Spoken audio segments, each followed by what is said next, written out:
Fantastic Four teaser is finally out, but I have a lot of issues with it. First, let's talk about the trailer launch itself. Marvel initially promised a specific release time, but instead of dropping the teaser as expected, they added an extra 1-hour countdown. Seriously, what was the point of that? Fans were already waiting eagerly, only to be met with another delay. It felt unnecessary and frustrating, like they were just dragging things out for no reason. Honestly, I lost my mind at that moment. Finally, the Fantastic Four teaser is here. Now onto the trailer itself. The opening moments gave off an 80s vibe, which some people liked, but honestly, I've already seen this exact frame editing pattern in Captain America Brave New World and Thunderbolts.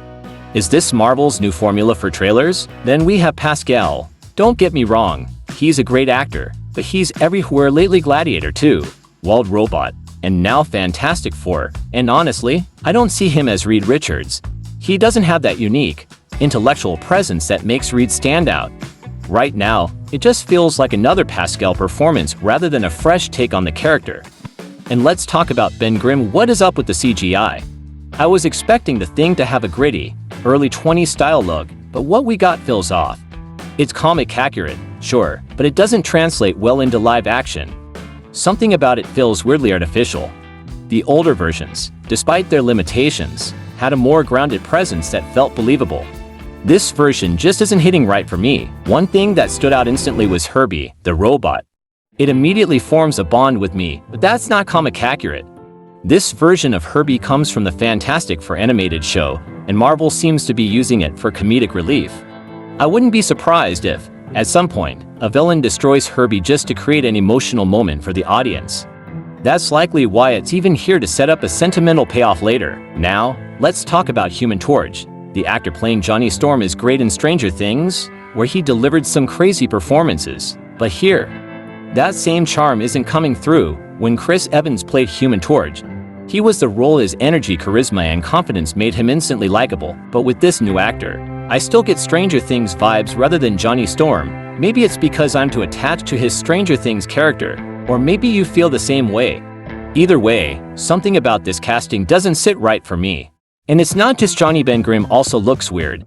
The casting overall feels like a struggle, as if the actors are having a hard time embodying these iconic characters. It almost feels like miscasting, at least for some of them. That being said, I think Sue Storm was cast perfectly. She already looks and feels more natural in the role than Jessica Alba's version, and I have no complaints there. She might actually be one of the best things about this new take on the Fantastic Four. Marvel stated that this isn't an origin story, but this trailer feels exactly like one. Instead of giving us a proper Fantastic Four vibe, it leans more into a rocket launch theme, almost like a documentary about astronauts rather than a superhero film. Right from the start, Marvel has been pushing the whole rockets and space travel angle, and honestly, it doesn't feel like a Fantastic Four movie at all. And then there's Reed Richards. They didn't even bother to show his powers in the trailer, which is frustrating. In the 2005 Fantastic Four movie, there's an almost identical shot of Reed, but in that one, they made sure to highlight his stretching ability. Here, he looks completely normal. So what's the deal? Does Reed Richards not have powers in this universe? If that's the case, it's going to be a massive backlash waiting to happen. He's literally the leader of the team. Removing his powers would completely undermine his character. And then there's Galactus. He's an absolutely banger villain, and his presence alone brings serious hype. I just hope Marvel doesn't mess him up with lazy writing. This character has the potential to be one of the greatest threats in the MCU, so they better not waste it. On a positive note, the Fantastic Four suits look amazing. Definitely one of the best costume designs we've seen in a while. And setting the movie in the 80s adds a unique touch, giving it a special nostalgic theme. But here's the thing, there's a curse with Fantastic Four movies.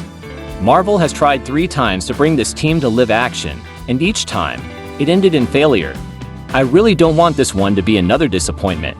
At this point, I'm not even asking for a masterpiece. I just want a solid, feel-good movie that actually respects these characters. That's my take, but what do you think?